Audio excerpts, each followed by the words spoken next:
రేణు దేశాయ్ గారు ఈరోజు స్పందించిన తీరు సోషల్ మీడియాలో నాకైతే చాలా అద్భుతం, చాలా ఆశ్చర్యం అనిపించింది. ఎందుకంటే ఆవిడ జంతువుల కోసం విరాళాలు సేకరించున్నమాట మనందరికీ తెలిసిన విషయమే. అలా విరాళాలు సేకరిస్తున్నప్పుడు కొన్ని పోస్టులు ఆవిడ పెట్టింది.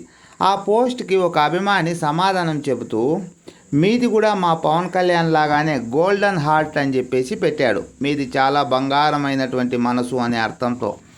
దానికి రేణు దేశాయ్ గారు సమాధానం ఇచ్చారన్నమాట. మీరెందుకు ప్రతిదానికి నా మాజీ భర్తతో నన్ను పోలుస్తారు? నన్ను నాలాగా చూడండి. మేము విడిపోయి 10 సంవత్సరాల పైనే అవుతోంది. నాకు ఆయనతో ఎటువంటి సమస్య లేదు. మీరు ప్రతిదానికి ఎందుకు నన్ను ఇలా పోలుస్తున్నారు? ఇంకొక విషయం కూడా ఆవిడ చెప్పింది. నాకు చిన్నప్పటి నుంచానే జంతువులు అంటే ప్రేమ. నేను చిన్నప్పటి నుంచి కూడా జంతువుల కోసం ఏదో ఒకటి చేస్తూనే ఉన్నాను. నాకు జంతువుల మీద ఉన్నంత ప్రేమ పవన్ కళ్యాణ్ గారికి లేదు అని క్లుప్తంగా చెప్పేసింది అనమాట. ఎక్కడ ఏం దాపరికం లేకోకుండా. నాకు ఈ విషయంలో ఎక్కడా తప్పు అనిపించడం లేదు. చాలా మంచి విషయమే చెప్పింది అనిపిస్తోంది. ఆ తర్వాత కూడాను ఆవిడ మళ్ళీ ఇంకొక మెసేజ్ కూడా పెట్టిందనమాట. ఎందుకంటే ఇంకా మళ్ళీ మనోళ్ళు ఇంకా ఆడుకోసుకుంటారు కదా. అదేమని పెట్టింది అంటే, చూడండి, నాకు నా భర్తతో ఏం కోపం కూడాను లేదు. నేను ఇది కేవలం బాధతో మాత్రమే పెడుతున్నాను. అంతేకాకుండా నా భర్తకి మర్చిపోయా, నాకు నా మాజీ భర్తకి ఎటువంటి గొడవలు లేవు. మా జీవితాలు మేము బాగా గడుపుతున్నాము. నా జీవితం నేను బాగా గడుపుతున్నాను. నా మాజీ భర్త పవన్ కళ్యాణ్ గారు ఆయన జీవితం ఆయన బాగా గడుపుతున్నారు. మా ఇద్దరికి కూడా ఎటువంటి సమస్యలు లేవు. దయచేసి మీరు ప్రతిదానికి నా మాజీ భర్తతో నన్ను పోల్చకండి. నన్ను నాలాగా చూడండి.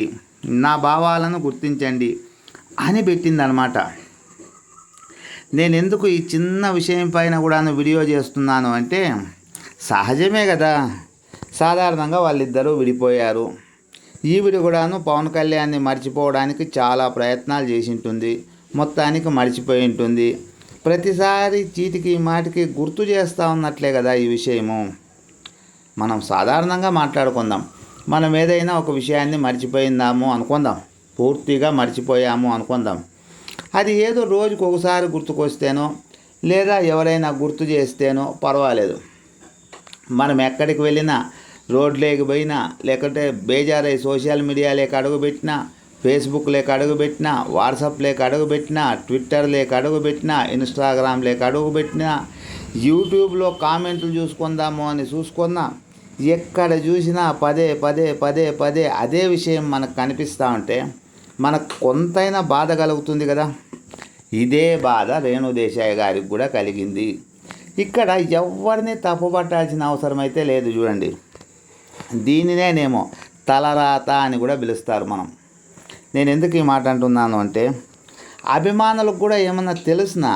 ఇది వాళ్ళకు కూడా ఏం తెలియదు. వాళ్ళు ఏదో సాధారణంగా పెట్టేసి ఉంటారు అంటే, పోనీ ఇప్పుడు రేణు దేశాయ్ చెప్పిన సమాధానం ఎంతమందికని చేరుతుంది? ఇప్పుడు నేను కూడా వీడియో చేస్తూ ఉండేది అందుకోసమే. చాలామందికి ఇది స్ప్రెడ్ అయ్యింది అనుకోండి, వాళ్ళు కూడాను పెట్టడం మానేస్తారు. ఎందుకంటే ఇక్కడ ఎవరిది తప్పు లేదు. పవన్ కళ్యాణ్ అభిమానులది తప్పు లేదు, పవన్ కళ్యాణ్ గారిది తప్పు లేదు, రేణు దేశాయ్ గారిది తప్పు లేదు. వాళ్ళకేదో నచ్చక విడిపోయారంతే. మీ సమాధానం ఏమిటి? కామెంట్స్లో చెప్పండి మిత్రులారా.